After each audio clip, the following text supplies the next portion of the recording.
Бұл дұрыс сөйлейік атты бағдарламалар циклы. Анар ханым, ендігі сабағымыз публицистика стилінің ауызша формасы жайлы болмақ. Жалпы публицистика деген не ұғым береді? Бұл енді публицистика стиліндегі ауызша сөз қазір біздің құлағымызға ең көп жиі естілетін сөз. Өйткені ақпараттық кеңістігімізде, қазір тілдік кеңістігімізде де десек те болады, журналистер қауымы, газет, журналдар, яғни бұқаралық ақпарат құралдар басым рөлге ие болып келе жатыр. Біз қазір енді мынау әсіресе қала тұрғындары өздерінің өмірін күнделікті ақпараттарсыз елестете алмайды.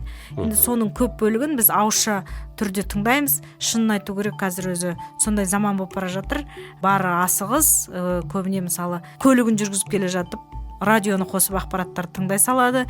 Кешке үйіне келген кезде теледидарды қосып журналистердің ауызша сөзі арқылы біледі жаңалықтарды. Қазіргі қала тұрғындарының көбі сондай. Қала дейміз, ауыл дейміз, бәрібір қай жақта болса да, публицистика, бұқаралық ақпарат құралдары күнделікті біздің өмірімізде алатын үлесі артып барады. Мысалы, енді публицистика деген түсінікті, ол газет, журналдар, бұқаралық ақпарат құралдары дедік, масс-медиа құралдары. Енді осы стильдің ауызша түрі қандай жанрларда жүзеге асады десе, оны біздің кез келген тыңдарманымыз біледі.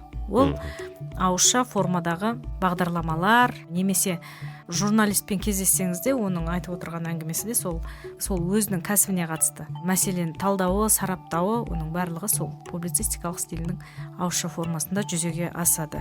Ал жалпы осы стильге тән қандай ерекшеліктер болады? Егер осы стильде біз мәтін құрастыратын болсақ, ауызша сөз саптайтын болсақ, онда біз қандай негізгі принципке сүйеніміз керек десе, бұны енді Ахмет Байтұрсынұлы, біздің үлкен ұлы ғалымымыз, тіл танушымыз ең бірінші бұны көсем сөз деген. Өзі аты көрсетіп тұрғандай, бұл көсем сөздің мақсаты жұртты бір іске жұмылдыру, жұртты бір нәрсеге, бір ойдың дұрыстығына, оның бұрыстығына көзін жеткізу, оның ерік жігеріне әсер ету, бір істің оң теріс екенін көрсету, яғни жұртты өзіне бастап алып жүру ғой, көсем болу ғой. Көсем сөздің негізгі мақсаты, қарапайым тілмен айтқанда, Байтұрсынұлының терминіне сүйенетін болсақ. Сондықтан публицистикалық стильдегі мәтін дайындайтын болсаңыз, публицистика стилінде ауызша бір сөз құрастыратын болсаңыз, ең алдымен осы тыңдарманның ерік жігерін қалай жаулап алсам деген ой жүру керек.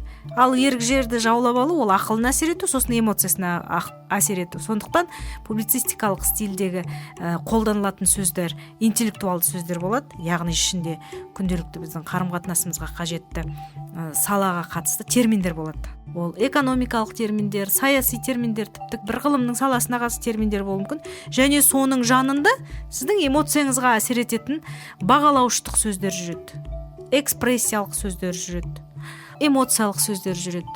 Мысалы қараңыз, сіз егер мақала жазсаңыз, шахтер деген сөзді басқаша қалай айтар едіңіз? Бағалауыштық сөзбен. Кен қазушы. Кен қазушы дейсіз, дәрігерді қалай айтасыз? Ақ халатты Абзалжан. Ақ халатты Абзалжан дейсіз. Ал мұғалімді не дейсіз? Тәлімгер дейсің, ағартушы дейсің. Ұлағатты ұстаз дейсіз. Ұлағатты ұстаз. Толып жатыр, осындай сөздермен айтасыз. Көрдіңіз бе? Сіз бағалауыштық осы сөздерді қолдану арқылы сол өзіңіздің мәтініңізбен сіздің мәтінді оқып отырған адамның ерік жігерін жаулап аласыз. Сіздің жазып отырған ақпаратқа ол не қолдаушы болып шығады, не соған наразы тұлға болып шығады, не сол қарсыласы болып шығады сіздің көрсетіп отырған пікірге. Мысалы, Самат, біз екеуміз қазір бір тәжірибе жасайық. Мен қазір бір ақпаратты айтам. Сіз сол ақпаратты жақтайсыз ба, жақтамайсыз ба, алдымен соны айтасыз да, сосын кейін сол ақпаратты енді публицистика стилінде беруге тырысасыз. Мысалы, біз қазақ тілінің ауызша сөз мәдениетіне үйрететін дұрыс сөйлейік атты бағдарламасын түсіріп жатырмыз.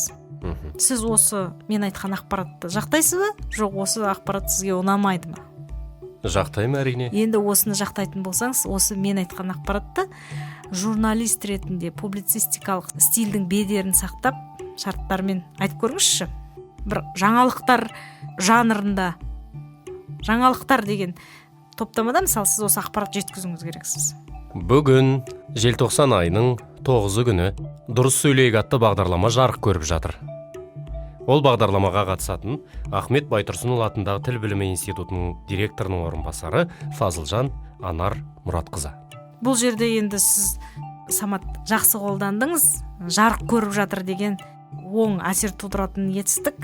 Бірақ одан басқа ешқандай мынау ерік жігеріне әсер ететін сөз қолданыстар болған жоқ. Мысалы, енді мен өз тарапымнан айтып көрейін.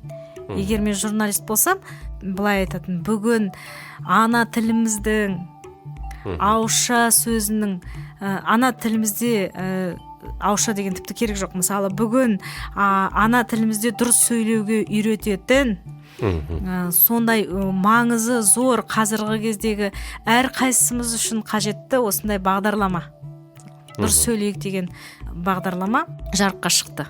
Бәрекелді, расында да сізден үйренеріміз көп екен. Көп рахмет сізге. Вики білім қоғамдық қоры.